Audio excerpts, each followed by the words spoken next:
एक सेकंड के लिए सोचो, सितंबर में जब स्कूल और कॉलेज वापस शुरू होगा तुम कौन होगे? वही जो आज हो या कुछ अलग?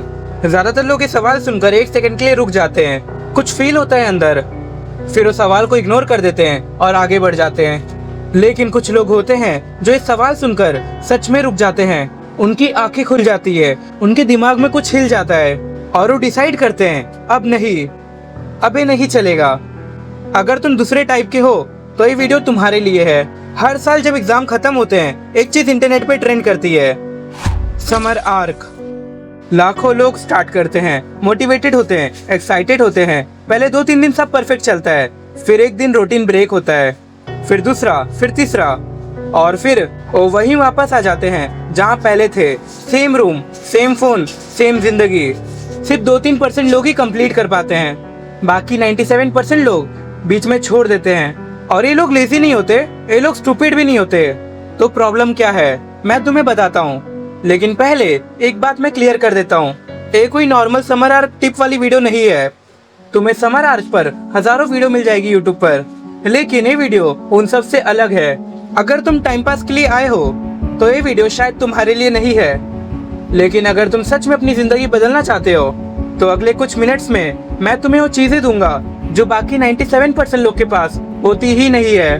तो वीडियो को एंड तक जरूर देखना। समर में एक खास चीज होती है, स्कूल बंद, कॉलेज बंद, एग्जाम भी बंद होते हैं और सडनली तुम्हारे पास इतना फ्री टाइम होता है जो पूरे साल में कभी भी नहीं होता। और यहाँ पर हमेशा 2 टाइप के लोग होते हैं। पहले वो लोग जो ये टाइम एंजॉय करते हैं, लेट उठना, दिन भर फोन, रील्स, गेमिंग, दोस्तों के साथ घूमना, नेटफ्लिक्स सीरीज, एनिमे, और पता भी नहीं चलता पूरा समर निकल जाता है और सितंबर में जिंदगी बिल्कुल वही होती है जहाँ पहले थी।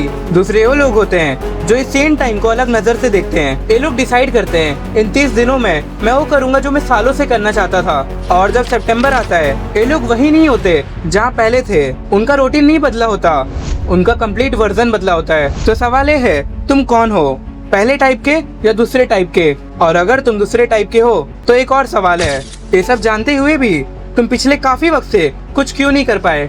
मैं सीधा बोलूंगा, तुम लेजी नहीं हो, तुम्हारे अंदर पोटेंशियल की कमी नहीं है। प्रॉब्लम सिर्फ एक है और वो प्रॉब्लम है कल। एक टाइम था जब मैं यही करता था, सुबह उठता था, कल से जिम पक्का, कल से पढ़ाई चालू, और जब कल आता था आज मूड नहीं है, कल से सही में स्टार्ट करेंगे, फिर एक और कल, फिर एक और कल, और महीना निकल जाता था। फिर मुझे एक चीज समझ आई, जिस कल की तुम बात करते हो वो कल कभी आता ही नहीं, क्योंकि जब वो कल आता है वो आज बन चुका होता है, जिसे तुम फिर कल पे टाल देते हो। एक चक्कर है और ये चक्कर तब तक नहीं टूटेगा जब तक तुम ये नहीं समझते कि तुम्हारा ब्रेन एक काम क्यों करता है। तुम्हारा ब्रेन एक चीज पे चलता है, कंफर्ट। जब भी कोई मुश्किल काम सामने आता है ब्रेन 1 सेकंड में कैलकुलेट करता है, अभी करो दर्द होगा, बाद में करो अभी कोई दर्द नहीं, और ब्रेन हमेशा बाद में चूज करता है। इसलिए तुम कल से पक्का बोलते हो और वो कल कभी आता ही नहीं। लेकिन ये सुनो, न्यूरो साइंटिस्ट ने एक चीज प्रूफ की है, जब तुम किसी काम को बार बार टालते हो ब्रेन में एक पैटर्न बनता है, अवॉइडनेस पैटर्न, और जितना ज्यादा तुम टालते हो उतना ज्यादा वो पैटर्न स्ट्रांग होता है। मतलब जितना ज्यादा तुम काम को टालते हो उतना ज्यादा मुश्किल हो जाता है काम को शुरू करना, और जितना मुश्किल होता है शुरू करना उतना ज्यादा तुम टालते हो। एक ट्रैप है और 97% लोग इस ट्रैप में फंसे हुए हैं बिना जाने। लेकिन एक बंदा जो आज का मुश्किल काम कर लेता है उसका आज भी इम्प्रूव होता है, और कल भी, और कल का कल भी। ये सिंपल सा फर्क है जो 2-3% लोगों को 97% लोग से अलग करता है। और अब जब तुम्हें समझ आ गया है तो ये 4 रूल्स तुम्हारी लाइफ में जेन्युइनली काम करेंगे, जिसको हम आगे डिस्कस करेंगे, क्योंकि अब तुम्हारे पास वो मिसिंग पीस है जो बाकी लोगों के पास होती ही नहीं थी।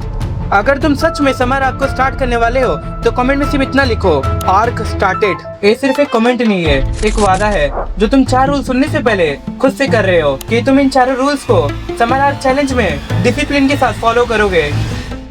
मॉर्निंग रूटीन, सुबह तुम्हारी है, ये पूरे दिन की बुनियाद होती है। और ज्यादातर लोग सुबह उठ के सबसे पहले क्या करते हैं? फोन उठाते हैं, रील्स देखते हैं, व्हाट्सएप मैसेज चेक करते हैं और ब्रेन जो अभी जागा ही था इमीडिएटली रिएक्ट मोड में चला जाता है, कंज्यूम मोड में चला जाता है और वो हमारे दिमाग का पहला घंटा जो सबसे ज्यादा पावरफुल होता है वो खत्म हो जाता है बिना कुछ प्रोड्यूस किए। इसलिए रूल 1 में सिर्फ 3 चीज करो। पहली, उठते ही 1 घंटे तक स्क्रीन नहीं, सिर्फ 1 घंटा। ये 1 घंटा तुम्हारा होगा, तुम्हारे ब्रेन का होगा, किसी ऐप का नहीं। दूसरी, 2 गिलास पानी। रात भर बॉडी थोड़ी डिहाइड्रेट होती है, पानी पीते ही बॉडी और ब्रेन दोनों एक्टिव हो जाते हैं। सिंपल है लेकिन 90% लोग ये नहीं करते। तीसरी, आज के 3 काम लिखो, सिर्फ 3 जो आज जरूरी है। जब तुम्हें पता होता है कि क्या करना है, तुम टाइम वेस्ट नहीं करते, सीधा काम पे लगते हो। ये 3 चीजें, सिर्फ 3, तुम्हारी सुबह बदल जाएगी और जब सुबह बदलेगी पूरा दिन बदलेगा और जब दिन बदलेगा तुम बदलोगे। Self upgrade.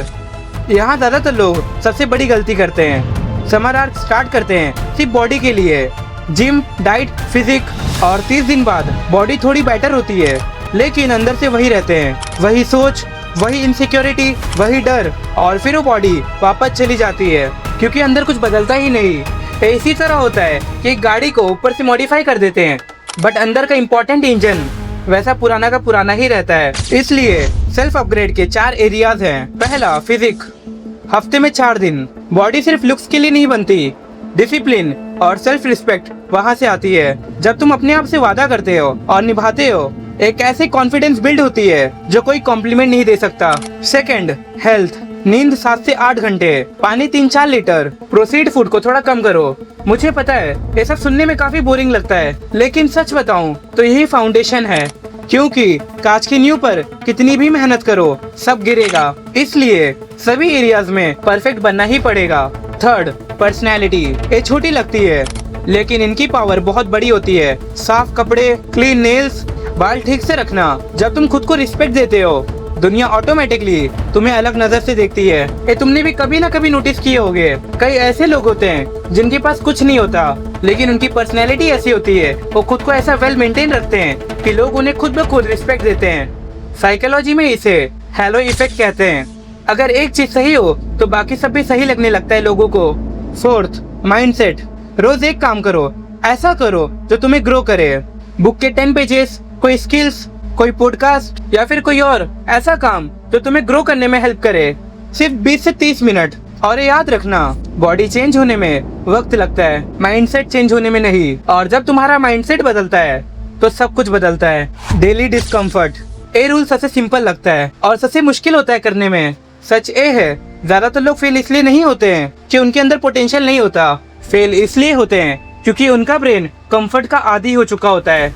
जब भी कोई मुश्किल काम सामने आता है ब्रेन बोलता है छोड़ो यार बाद में करते हैं, और तुम सुन लेते हो। लेकिन जब तुम रोज जानबूझकर ऐसा काम करते हो जो तुम्हें अनकंफर्टेबल करे, जैसे ठंडे पानी से नहाना, सुबह जल्दी उठना, वो मुश्किल टास्क जो तुम टालते आ रहे थे, तब ब्रेन सीखता है दर्द से भागना नहीं है। और जब तुम्हारा ब्रेन सीख लेता है तब तुम जेन्युइनली डेंजरस बन जाते हो क्योंकि तब कोई भी चैलेंज तुम्हें रोक नहीं सकता। Resilient mindset. लास्ट रूल और शायद सबसे जरूरी, इस समर आर्क परफेक्ट नहीं होगा, मैं गारंटी देता हूँ। एक दिन एनर्जी नहीं होगी, एक दिन रूटीन टूट जाएगा, एक दिन सब छोड़ देने का मन करेगा, वो एक दिन जरूर आएगा। और 97% लोग उस दिन ये सोचते हैं एक दिन मिस हो गया अब क्या फायदा, और वो वहीं पर छोड़ देते हैं। लेकिन जो 2-3% लोग कंप्लीट करते हैं वो एक ही चीज अलग करते हैं, वो उसी दिन से वापस आते हैं। बस इतना, एक दिन गया कोई बात नहीं, कल से वापस। एक हफ्ता गया कोई बात नहीं, कल से वापस। टूट जाना वीकनेस नहीं है, टूट के वापस आना ये वीकनेस है। एक दिन गिरा लेकिन उठ गए, यही काफी है। 30 दिन, सिर्फ और सिर्फ 30 दिन। और अगले महीने जब तुम खुद को मिरर में देखोगे वो इंसान थोड़ा अलग होगा, थोड़ा और शार्प, थोड़ा और स्ट्रॉन्ग, थोड़ा और श्योर, थोड़ा और कॉन्फिडेंट। वो वर्जन जो तुम बन सकते थे वो बनना शुरू हो जाएगा। और अगर कभी बीच में गिर जाओ या फिर तुम्हें वापस स्टार्ट करने के लिए मोटिवेशन ना आए तो फिर इस वीडियो पर वापस आना। सिर्फ इसलिए नहीं कि मुझे व्यूज मिलेंगे, सिर्फ इसलिए कि तुम वापस उठ सको। और अगर तुम 20 बैडेस्ट हैबिट्स को जानना चाहते हो तो इस वीडियो को जरूर देखना, चैनल को सब्सक्राइब जरूर कर लेना। मिलते हैं किसी और वीडियो में।